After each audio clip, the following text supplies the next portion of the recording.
और जाहिर है पंजाब के जो किसान होंगे या देश भर के जो किसान हैं वो इतने पढ़े लिखे नहीं हैं कि इन कानूनों को ठीक से समझ सके।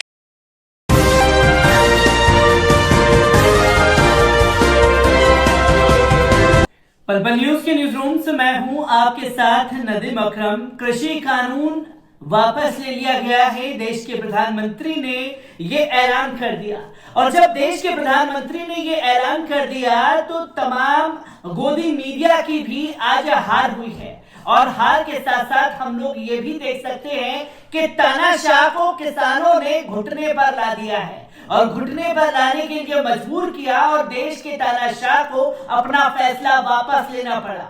अब सवाल ये उठता है कि क्या ये तानाशाह की हार है, तो ये तानाशाह के साथ साथ उन अंधभक्तों की भी हार है जो दिन रात माला जपने में लगे हुए थे देश के तानाशाह की। और साथ ही साथ अब गोदी मीडिया के क्या ही कहने, जो दिन रात मोदी मोदी मोदी जी कर रहे थे वो आज शर्म से सर झुकाने लायक नहीं छोड़ा है देश के प्रधानमंत्री ने। जहां देश के प्रधानमंत्री ने ये ऐलान किया तो गोदी मीडिया जो है ये दावे कर रहा है कि एक ऐतिहासिक फैसला लिया है देश के प्रधानमंत्री ने। और जब ऐतिहासिक फैसला लिया है तो अब विपक्ष के पास कोई मुद्दा नहीं बचा और इस फैसले के बाद जो है इतनी सीटें उत्तर प्रदेश में देश के प्रधानमंत्री हासिल कर सकते हैं। ये तमाम चीजें गोदी मीडिया दिखाने पर लगा हुआ है, पर कुछ लोगों का साफ तौर पर यह कहना है कि भीतर की बात यह थी कि यूपी चुनाव में हालत पतली हो रही है नारंगियों की, सो थूक कर चाटना पड़ गया। ये भी बातें जो है लोगों द्वारा कही जा रही हैं और सच में ये उन तमाम आंदोलन की जीत है जिन्हें हुकूमत ने अपने तानाशाही रवैये से कुचल दिया। चाहे सीए एनआरसी की बात हो, चाहे 370 की बात हो, तमाम आंदोलन खड़े हुए और हर आंदोलन को कुचलने में कामयाब रही मोदी हुकूमत। और मोदी हुकूमत को आखिरकार झुकना पड़ा किसानों के आगे। तो ये उन तमाम आंदोलन की जीत है जिसके बारे में देश के प्रधानमंत्री ये दावा करते थे कि कोई आंदोलन जीवी को पनपने नहीं देंगे। आज उन्हीं आंदोलन जीवियों के आगे देश के तानाशाह की हार देखी है और देश के तानाशाह की जब हार देखी गई है तो तमाम प्रतिक्रियाएं भी सामने आ रही हैं, जिसमें वरिष्ठ पत्रकार रविश कुमार ने भी एक बड़ी बात इस आंदोलन को लेकर के कह दी है।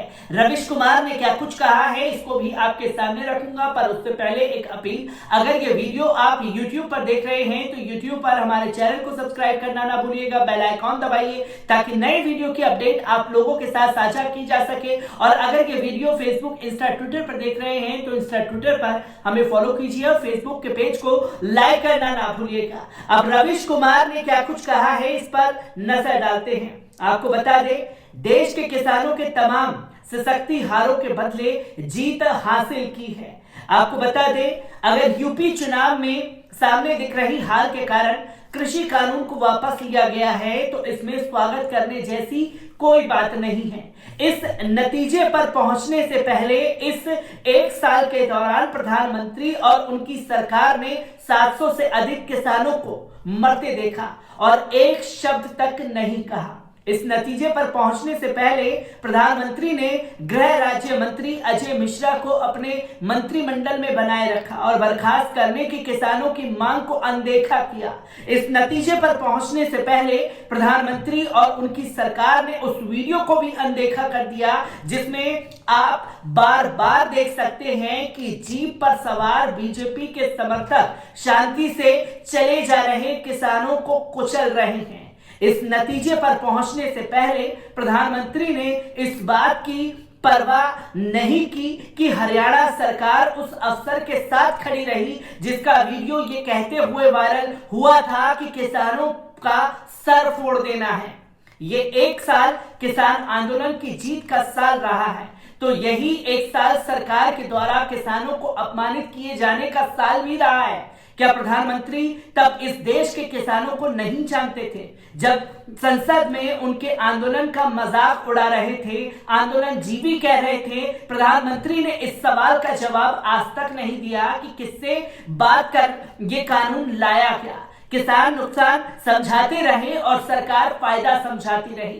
किसान कहते रहे कि वे हर दिन गरीब हो रहे हैं, इस कानून से और गरीब हो जाएंगे। सरकार समझाती रही कि वो किसान हैं और जो अमीर हैं इन्हें छोड़े, किसानों से लेना देना नहीं है। किसानों के आंदोलन के जवाब में सरकार ने किसान सम्मेलन शुरू कर दिया था।